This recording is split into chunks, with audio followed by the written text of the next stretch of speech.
Hello everyone and welcome to my first No More If and first non-announcement video. Before we get into my rankings of the Pokemon series, I'd just like to say that you guys can go and comment your own rankings of the series in the comments. And I hope that everybody's respectful down there in the comment section. And I hope you guys respect this ranking of all the Pokemon series, because this is 100% my opinion. It's alright if you disagree. You don't have to agree with my rankings. So let me just get into my video. So at the bottom of my list is Black and White. Yes, Gem 5 is at the bottom of my list. No surprise to anybody or most people, because Black and White completely was a downgrade from Diamond and Pearl. Like, it was still the Pokemon anime, it was still very enjoyable, but it wasn't as good as its predecessor series in my opinion. Simply because they turned Ash from a genius who came third place in a league down to an idiot who was learning all the way back, like the guy all the way back in Kanto. It's almost like Ash had went back a few regions, all the way to back when he first got Pikachu. Like, the decisions he made were so stupid. Dare I say, Kanto Ash at times made better decisions. Yes, I just said that. Kanto Ash made better decisions. At least he went to his gym battles with more than one Pokemon. Because, come on. The episode against Elisa in the gym battle, that was just embarrassing. Like, Ash was a complete idiot. He spent an entire night thinking, only to come to the conclusion that Palpitoad was the only Pokemon he needed. I understand that he was going for the type advantage, but that essentially defied the kind of battler that Asher became. He believed that type advantages weren't everything, and that it was the trainer and his knowledge of what he was doing. But Ash just completely ignored all of the growth that he had obtained until Gen 5, and he just brought one Pokemon to a battle just because of its type advantage. That was so stupid. He was such an idiot in that series.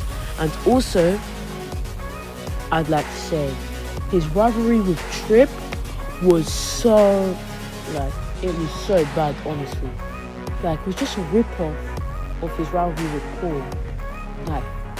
Trip was even a rip-off of Paul. He even had the same haircut.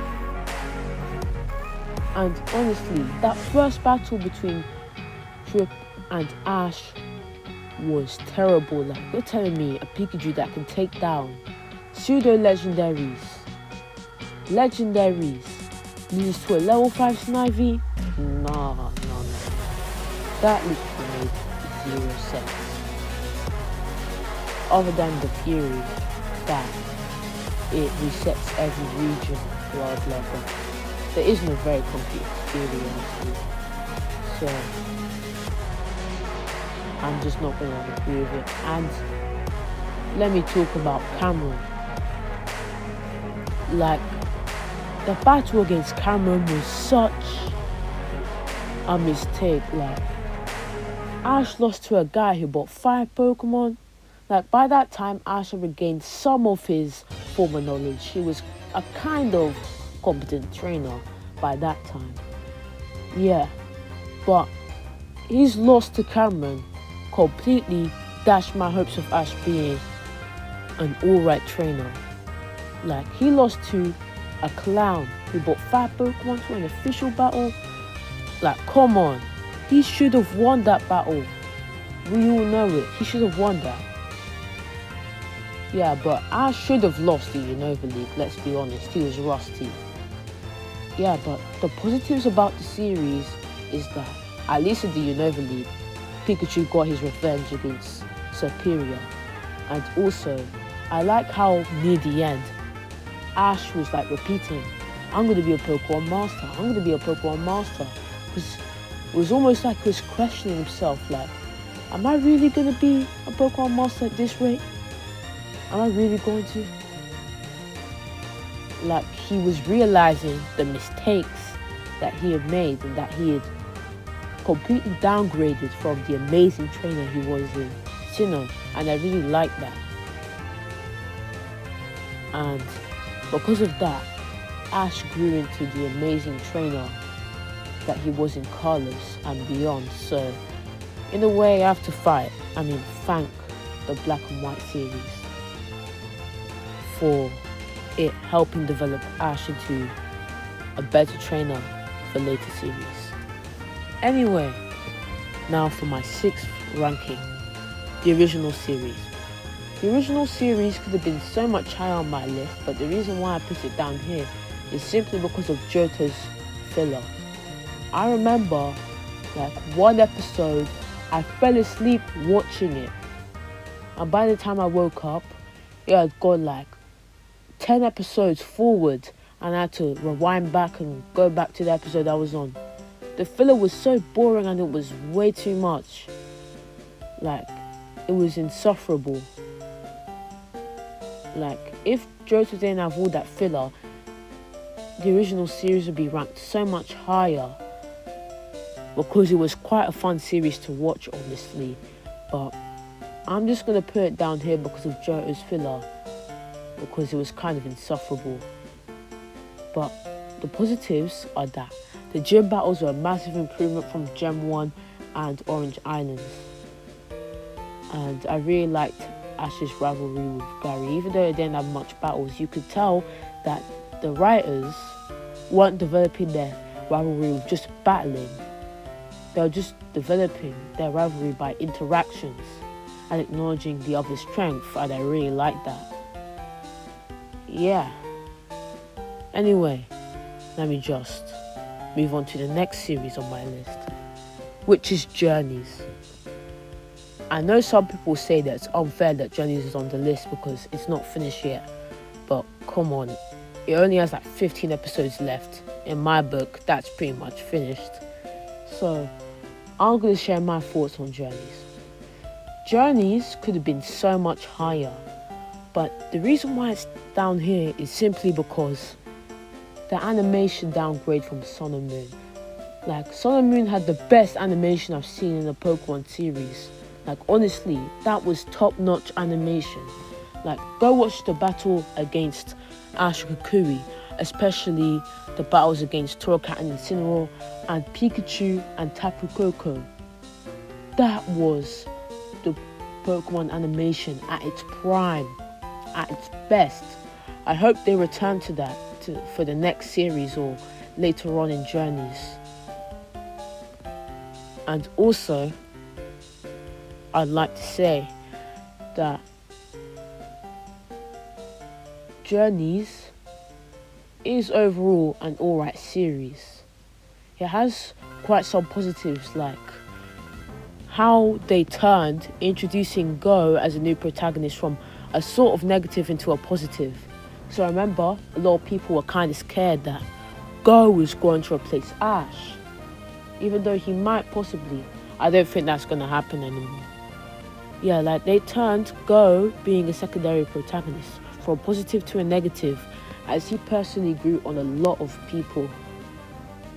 And I really liked how they returned like a lot of Ash's past traveling companions, and how they showed Iris's growth from how she was in Black and White to how she grew into the Unova champion. That was just amazing, honestly.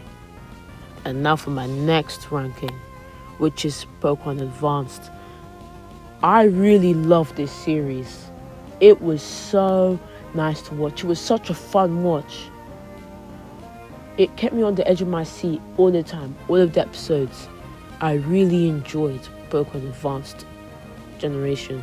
I really enjoyed it. I really enjoyed the Gen 3 anime. But the only criticism I have, is pretty much that sometimes the pacing was a bit too fast, honestly. But overall, it was such a good series. But I do like some other series more. Like, for example, my next ranking, Diamond and Pearl. Diamond and Pearl is in third place because overall, it was such a good series. They really just did everything right. They developed Ash into the best, not the best he could possibly be, but damn close to the best he could possibly be. He was such a compelling character. He was so amazing in Diamond and Pearl. I really enjoyed watching him and all of his unique strategies in battle. That's when Ash really became that strategic battler who has all these wacky wild strategies. I really enjoyed watching Diamond and Pearl, honestly. But the two series that come next, I love even more. And number 2 for me is Sun and Moon. Originally, I was going to make Sun and Moon number 1. But the reason why I said number 2 is simply because the next ranking on the list just has a lot of nostalgia for me. So I had to put Sun and Moon for number 2. Okay, before a lot of people complained, Amuten, why is Sun and Moon so high? Sun and Moon sucks. Ash looks so bad in Sun and Moon. Art style sucks, blah blah blah, blah blah blah. The Sun and Moon haters who I saw from Ash Greninja losing in the Carlos League will come and complain. Before all of you come and just get angry at me, look. Honestly, Sun and Moon is such a good series. If you actually watch it and ignore all of the quote-unquote shortcomings that has, it is so entertaining and fun to watch. Even though it did have its occasional errors and stuff like that, it was such a good watch. I liked how they developed Ash. Like in X and Y, he was serious.